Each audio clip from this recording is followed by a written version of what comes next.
your book. And today, Melody Ann is here with us to discuss exactly how you can do that. 3 proven strategies to help you really maximize the impact of your book. So, Melody, so great to have you here on Cash In on Camera today to discuss this. I know you're the founder of Author Nation. You work with a lot of entrepreneurs and authors and people in the knowledge space. What do you think is the biggest problem, really, that you're seeing with authors and how they might not be maximizing their books today? Hi, thank you for having me. The big thing is I think a lot of authors get a little confused about their book as a product versus their book as content. So a product is something you sell to make money from that particular product. And a content is something you put out in the world to attract your ideal client. And a lot of authors say, okay, I've written this book, I've worked really hard, I want to make money on it, I'm going to sell it in the bookstores, I'm going to sell it at speaking events, I'm going to sell it wherever. But then, I guess the thought is that once they've done that, people will read the book, get so excited, will contact them. And how many authors have you contacted after reading a book? And so that's not necessarily what's going to happen. So first we need to differentiate. Am I using this book as content or am I using this book as a product? Okay, so let me ask the question then. It is 2023 as we're doing this interview. What is the better way to use it? Yeah. So there's nothing wrong with selling it as a product. That's perfectly okay. But if you have a $10,000 coaching program behind your book, are you happy selling $20 copies of books and having people go away and never connect with you? Or would you rather get them on your email list and nurture a relationship with them and sell them into your coaching program or whatever else you have? So I think you'd rather it be content. I had set you up. I mean, I knew what my answer was, but I wanted to set you up for the answer. Yeah. It's the latter. Yeah. It is the latter, no doubt. Yeah.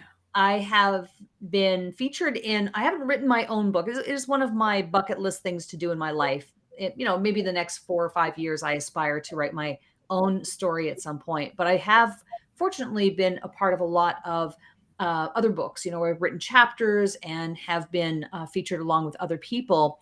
And I've always approached it as this is a tool, right? This is a tool that I'm able to then, leverage it in different ways. So I want to dive in right now on the 3 proven strategies that you're going to share with us today on how to maximize the impact of a book. So why don't we dive in? What is the first way that we can do that? So the first thing you want to do is think of your book as content and think about how do I use the book to attract clients? Like, how do I bring them into my fold rather than just sending them off with the client? And I'm going to suggest that, for example, if you're speaking, then you might have a free download of your book. You can have a QR code. So instead of the table at the back, instead of just selling $20 books, say, hey, why don't you give me your email and I'll give you a copy of the book. And now they have a copy of your book, which they'll read probably about 30%. That's the average. But you have their email. So they don't need to reach out to you. You can now reach out to them. That's strategy number 1. And so what I hear you say is that this is the beginning or a top of the funnel. Is that what you mean by that? Absolutely. You want to bring them into the fold rather than sending them away with a book. And to do that, you can give away 1 chapter. You can give away the whole book. You can give away a checklist that goes with the book, but something that gets their email and gets them interested in continuing a conversation with you. And you can do that through QR codes, right? You can just take a QR code to the conference and you can say, hey, if you want this, here's the QR code, and they can swipe on that. It'll open up the right page. They put in their name and their email. They do it right in front of you while you're chatting with them. So you see them doing it. And then you're more likely to get more later on if you start there and you build that out. Just to clarify, do you mean that the QR code is actually in print in the book, or do you mean at events where you are promoting the book that you're providing the QR code on a big screen, in person, on your phone? Just clarify that. You can do the QR code any way you want. It can be on your phone. I have a bookmark with a QR code. It's probably hard to see, but I have a QR code on a bookmark because I help people write books. If I'm going to an event or if I'm speaking, I will have a QR code. I'll have a bookmark with a QR code. And as I'm chatting to them, I hand that and I'll say, this is something you really want. This is, whatever it happens to be, because I have more than one QR code, different lead magnets, if they're promoting a book or planning a book. And then they can do that. They can right there as we're chatting. They can take the bookmark away as well. So it can be on your phone, it can be on a card, it can be a bookmark, it can be on a poster, it can be anywhere you want it to be. On the subject of QR codes, not every demographic knows how to use a QR code. True. So let's speak to that. If you know that your audience is, let's just say, older, they're not really aware of what a QR code is or how to use it. So how much does that have to be taken into consideration? So it depends on who your audience is. If your audience is in a generation where the QR code seems foreign, then use another strategy. Have a tablet where they just go and they can write in their name and their email address, and you can say go. And so you just have a tablet or computer with you, and you can just say, here, go fill this form out right here, and I'll send you whatever it is that you want, right? So it doesn't have to be a QR code, but a QR code is, a newer technology that we need to start looking at and using. Yeah. And I also think that, I don't know about your experience, but with mine, I talk to a lot of people who are constantly changing things. They're constantly changing their URL, they're changing their email, they're changing their website. They've renamed, they've rebranded, they've changed all the time, which I don't encourage. You want to pick your thing and you want to stay with that thing. And I think that comes in handy when you're talking about a book. If you're going to put a URL or an email, let's say in print, in a book, make sure that it's going to last the test of time. Absolutely. And one thing I do is I own more than one URL. So I have a URL for my company, for another for my community, but I also have URLs like authornation.online that will send you to my planning checklist. So I have URLs that I use to forward to things. So I can always change what it forwards to, but authornation.online is mine and I can use that. That's stable. Even if I change what's behind it, that URL is stable. Yeah, I think that's great advice. Yeah. So buy a few URLs that you can use to forward to other things if you think you're going to be changing things up. That way you can have the same QR code, which goes to the same URL, but it's forwarded to something new each time. That's perfectly okay too. I think about my own URL, SherylPlouffe.com, claimed it a long, long time ago.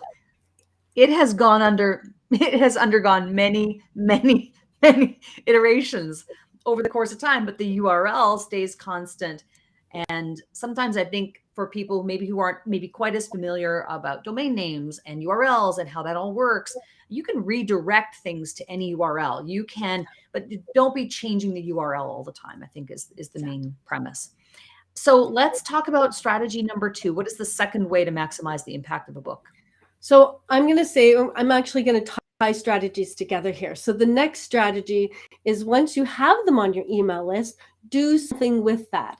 I was talking to someone yesterday, like, yeah, I have 300 emails on my list. So do you send out emails? No. So the next strategy is to do something with that list. And the first thing you want to do is send a welcome series. Hey, thank you for downloading the checklist. Hey, thank you for downloading that first chapter of the book. Hey, thank you for downloading the book. Whatever it happens to be, let me introduce myself. This is who I serve. This is how I serve them. This is what you can expect from me. These are the kinds of emails I'll be sending out. So some kind of welcome series so that they are like, oh, okay, I've downloaded something, I've given this person my email. This is who they are. I'm going to be receiving things, and I'm looking forward to it, because in this welcome series email, they're kind of teasing out the things that I'll be receiving, and I'm feeling excited about it. So I'm going to start opening these emails. That's strategy number 2. And I'm not saying like immediately, well, you got the checklist, now buy the book.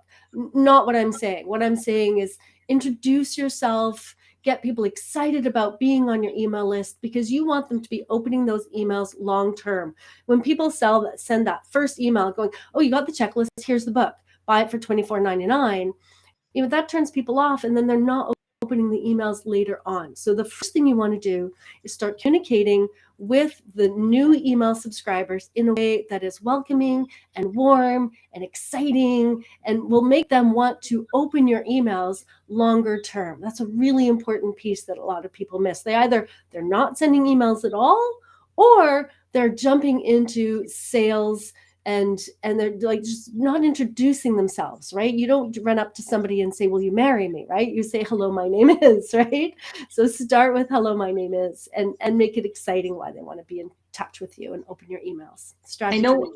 I know we're talking about books here, but I think it warrants a slight veer off just to talk about email just for a brief moment, because this is something that when you start going down that path, that's a whole separate field of study. Email marketing, there are people who specialize obviously in that, copywriters, etc.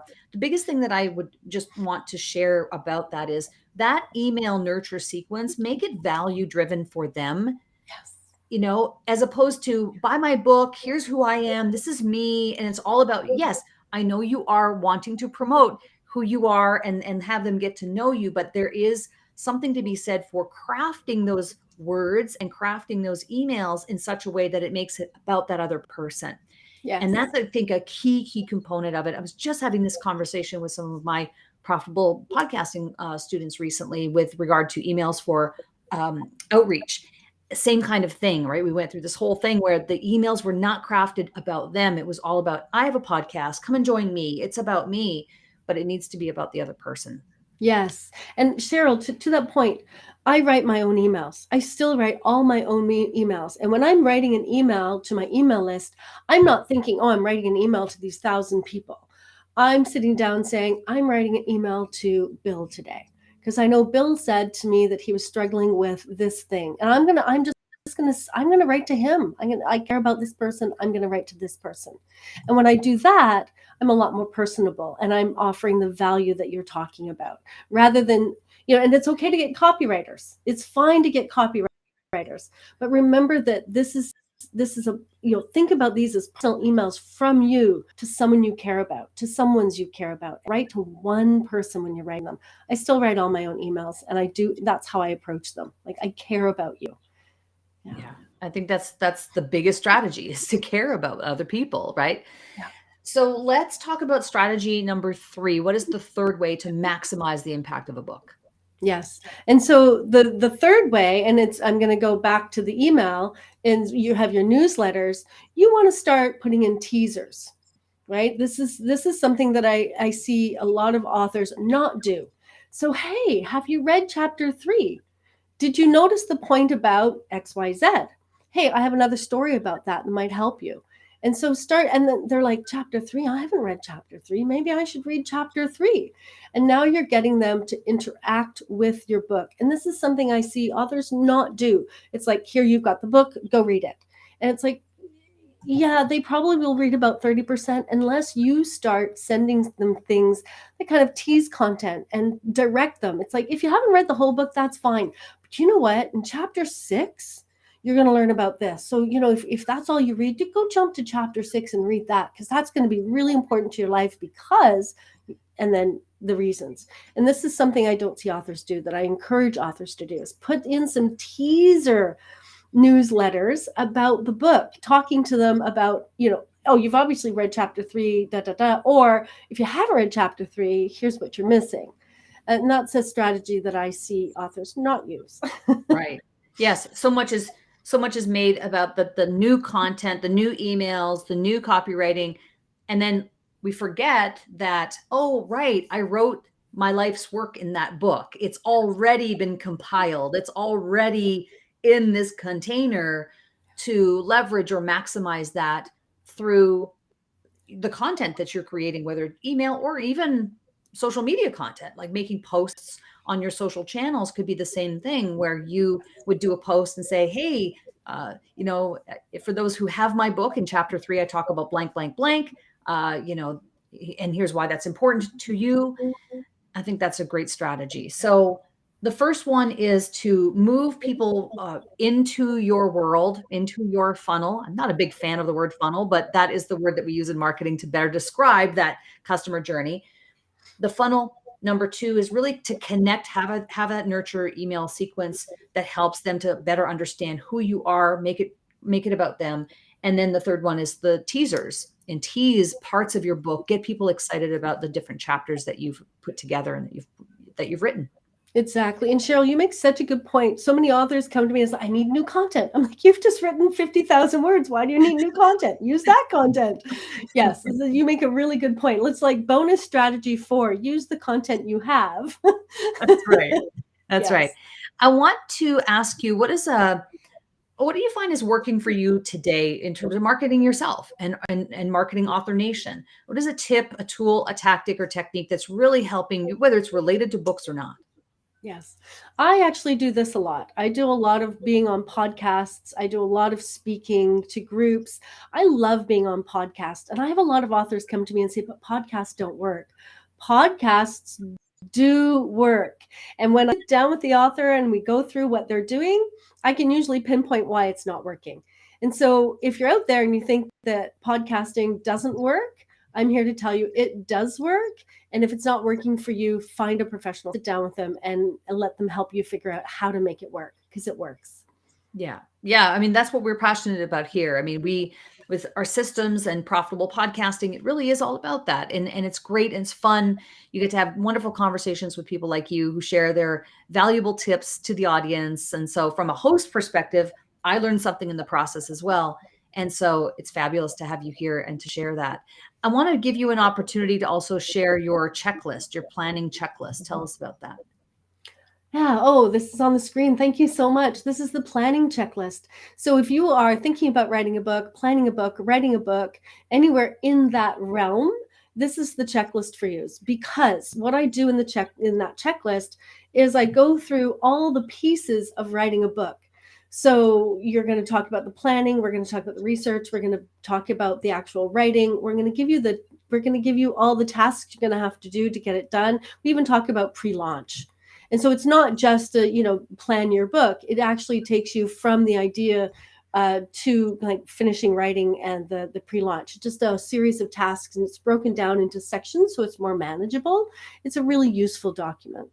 Awesome. And what URL or how do people get in touch with that? Is it connected to any one of your favorite social platforms? So authornation.online is the best place to get that. Yeah. That's awesome. Melody, this has been really fun. Thank you for being on the show today and sharing your insights on how to maximize the power of a book. Authors who put their life's work into the book often aren't maximizing it. They're not leveraging it to its full extent. But I really think that these key fundamental steps that you've shared today will be a reminder of sometimes we have to go back to the basics too and understand it's like, this is not rocket science, but you might be missing some key steps if you don't feel like you're really achieving your goals with your book. This, I think, gives the framework to do that. So thank you so much for coming on and sharing that. Thank you, Sheryl. Thank you so much for having me.